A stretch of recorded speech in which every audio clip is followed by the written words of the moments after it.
Ito, merong kabaong dito. Ayan. Bali, siguro yung buto nito linagay na dun sa ano, imbakan ng mga buto. Tingnan natin. Ha? Tingnan natin kung may laman pa. Angatin mo, per. Yung kabaong.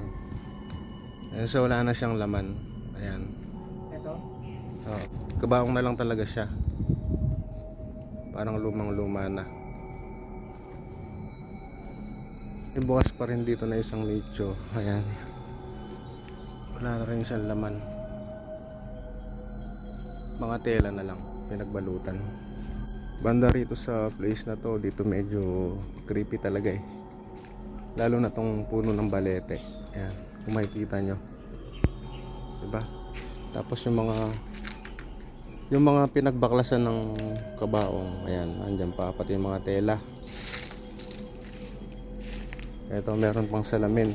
Parang katulad nung nakita namin dun sa Mexico, meron din ganito. Nag-vlog kami dito last time, hindi lang namin natapos dahil nga pinalabas kami ng Sepulturero. Pero nakapagpaalam naman na kami. Nagpaalam kami hanggang 12 midnight, pero alas 8 pa lang pinalabas na kami. Kaya ganun na hindi namin natapos yung vlog namin dito. May laman pa to, pero meron din pinagbaklasan doon. Ayun, takip ng kabaong yan. So meron pa pala hanggang doon. Yan, dami rin dito. Halos tinubuan na rin ng mga puno. So ayun, subukan natin explorein to. Tatanungin natin yung Sepulturero kung ano, kung pwedeng mag-explore dito at kung anong oras sila nagsasara. Sana payagan na tayo. Tignan natin dito sa kabila.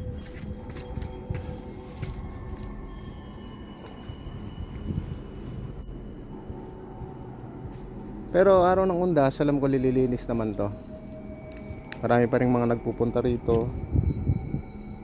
Tapos kanya-kanya silang linis sa mga ano, ng mga puntod ng mga mahal nila sa buhay.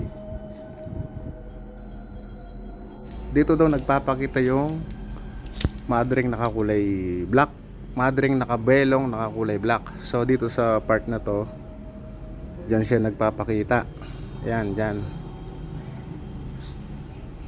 Ito yung ano, ito yung parang simbahan. Alam ko imbakan to ng mga buto eh.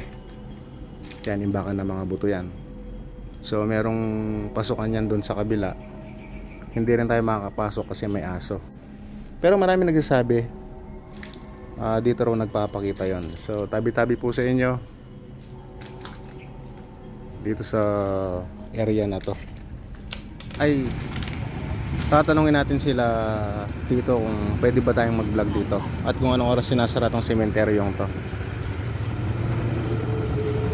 Bapanggaya po na anong oras makabulat yung sementeryo kayo eh. Naanggaya po na anong oras makabulat yung sementeryo. Ang gaya po na anong oras makabukulat. Ini. Ang haba. Hanggang bengi po. Ang tingin man, yan alas 5:30. 5:30 makalak na yun eh. Mga nararaw. Ali, burimia po sanang i-vlog sana makanyan. Ikareng Old Public Cemetery makanini, i-vlog nila. Kaya kami 5:30 lang. Alam mo rin po. Sige po, Bob, thank you po.